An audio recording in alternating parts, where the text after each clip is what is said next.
Let's try to solve these problems. Multiply the following fractions. So let's start with 1. 2/3 times 5/7. So when we are multiplying fractions, we simply multiply their numerators and their denominators. So 2/3 times 5/7 is equal.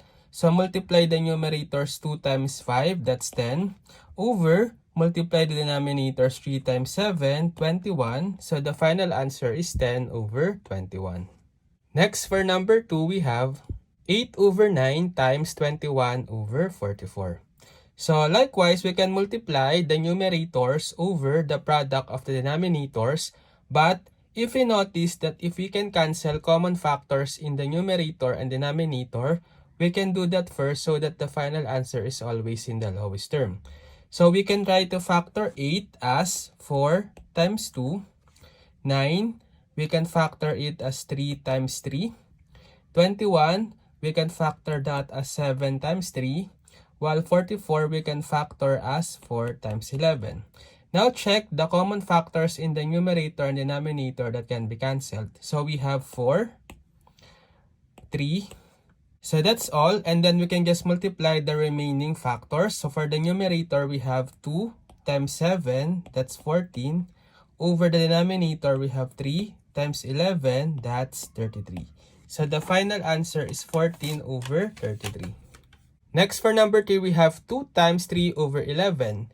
So when we have a whole number multiplied by a fraction, we simply make the whole number fraction first by having a denominator of 1. So we can write 2 as 2 over 1 as a fraction, then times 3 over 11. So multiplying, we have 2 times 3, that's 6, over 1 times 11, 11. So the final answer is 6 over 11.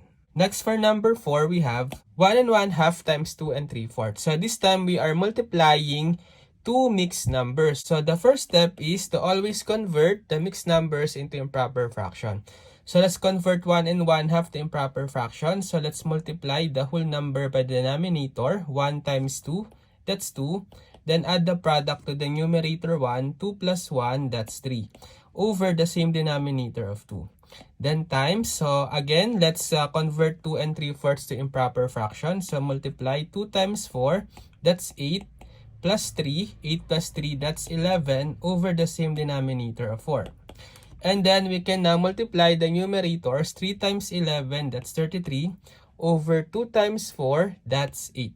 So we have 33 over 8, or we can convert this into mixed number by dividing the numerator 33 by the denominator 8. So 33 divided by 8, that's 4. 4 times 8, it's 32. Then let's subtract 33 minus 32, that's 1. So therefore, 33 over 8 is the same as 4 and 1 over 8. Next, for number 5, we have 5 times 4 over 7 times 1 and 5, 6.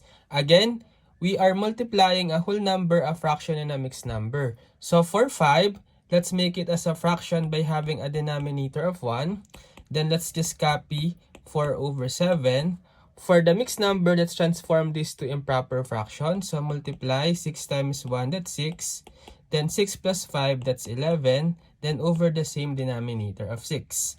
So we can now multiply the numerators and the denominators. But we can still factor out 4 as 2 times 2. 6 can be factored as 3 times 2, canceling out 2. So therefore, we can now multiply 5 times 2, that's 10, times 11, 110, over the product of the denominators. 1 times 7 is 7, times 3, 21. So we have 110 over 21. Or if we transform this into mixed number, we can divide the numerator 110 by the denominator 21. So we will have 110 divided by 21. So that will be 5. 5 times 21, that's 105. Subtracting 110 minus 105, we have 5. So 110 over 21 is equal to 5 and 5 over 21. Okay, now it's your turn to try to solve these problems and just comment your answers.